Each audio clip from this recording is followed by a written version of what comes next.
l'objectif et la deuxième clé, je dirais, de se connecter à son ressenti, c'est finalement de se connecter à sa sagesse intérieure. C'est ça? Exactement, exactement. À partir du moment où on a commencé à sortir de l'urgence, de la souffrance et d'être en détresse face à des situations ou d'être pris aller dans la tempête de la vie, et quand on peut avoir un peu plus de recul, en devenant plus grand, en faisant de l'espace pour tout ce qui vit en nous, alors non seulement on a un espace plus large dont certains ont pu commencer peut-être à prendre conscience dans ce que j'ai proposé ici, donc non seulement on devient un espace pour notre vie incarnée, mais cet espace, peut-être vous l'avez commencé à le percevoir, ne se limite pas justement à notre corps et est en fait beaucoup plus vaste. Il est complètement, enfin il est infini, hein, il est infini dans ce sens-là et dans ce sens-là. Et donc, c'est à partir de là qu'on va avoir une connexion à la fois plus profonde, mais aussi plus large à la vie.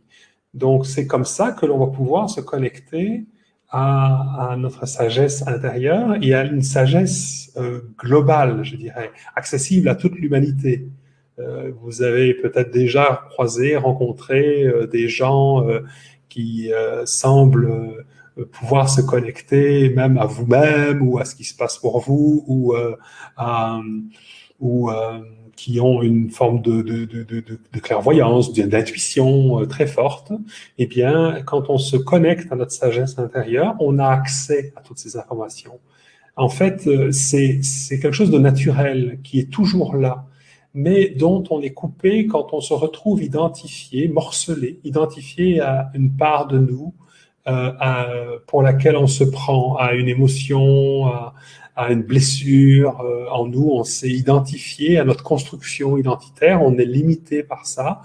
Et en fait, on ne va rien rejeter, on ne va rien repousser, on va embrasser autant notre corps que notre identité, que tout ce qui vit à l'intérieur de nous. Et en embrassant ça, eh bien, effectivement, on va pouvoir se relier aussi à ce qu'il y a de plus large et de plus profond en nous.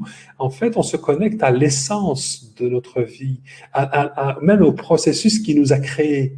Voyez-vous, donc, nous, on peut se demander, tiens, comment ça fonctionne, mais ce qui nous a créé la vie même,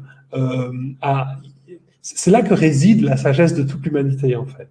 Et encore une fois, bon, je comprends on puisse être sceptique par rapport à ça. Je dis toujours aux gens, ne croyez à rien de ce que je vous dis, vérifiez-le, essayez-le, et le mieux, je dirais, pour, pour ceux qui nous écoutent, c'est peut-être d'écouter les témoignages de gens qui font l'expérience de ce processus dans un premier temps. Parce que moi, je le transmets, mais bon, toi, c'est vrai que tu l'as vécu, tu peux peut-être en témoigner un petit peu, mais voilà, ce sont les gens qui en font l'expérience. Je dis toujours que ce sont eux qui en parlent le mieux, en fait. Hein.